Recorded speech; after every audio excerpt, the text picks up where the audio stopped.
देखी नायिका के देखी। नमस्कार मैम।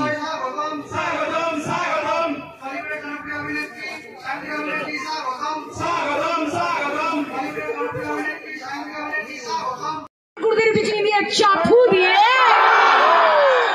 আচ্ছা এসছি যখন একটা ছোট নিউ ইয়ার গিফট আমি দিয়ে যাব, ঠিক আছে? সেটা আমি দিচ্ছি।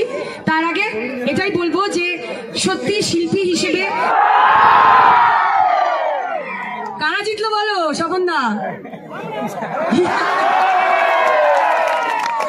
আরে না না, এত দূর থেকে এসছি যখন, হ্যাঁ আমার হিরোরা একটু বেশি চেঁচিয়েছে, একটু বেশি জোরে ছিল, সেটা ঠিকই, কিন্তু আমার ফুলকলিরাও ভালো করেছে। আমার ফুলকলিদের বলো ভালো করেনি? আরে মহিলারা এগিয়ে, এখন ফুলকলিরাও ভালো করেছে। নিজেদের জন্য জোরে হাততালি দিতে হবে। তাই মেন্টর যেটা বলতে আমরা বুঝি, আজকে আমিও পড়াশোনা যখন করছিলাম ওনার সাথেই আমার প্রথম ছবি, এবং ইন্ডাস্ট্রিতে আমাকে প্রায় হাতে খড়ি আমার ওনার হাত ধরি। তাই ওনাকে সবসময় আমি নমস্কার জানাচ্ছি, প্রণাম জানাচ্ছি। সুন্দর গিফট আমি দেবো, দেখো স্বপন দা, ওদের ভালো লাগবে। আমার ফুলকলিদের জন্য গিফটটা আগে দেবো, সাউন্ড একটু রিভার্ব দেবে।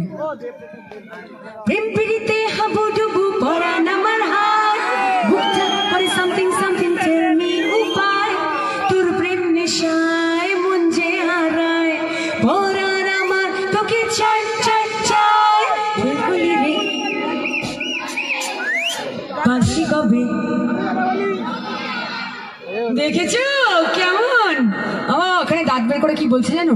আরে ঠুমকা লাগালি রূপের বিজলি গিরালি, তোকে দেখে গাইছে এমন রিমিক্স কাওয়ালি, জাহরা জবি না তুই আনারকলি, তোকে দেখে গাইছে এমন রিমিক্স কাওয়ালি, রিমিক্স কাওয়ালি, প্রেমের রিমিক্স কাওয়ালি। এবারে কি হিরোদের জন্য কিছু বলবো না? আরে মুখটা ছোট হয়ে গেছে।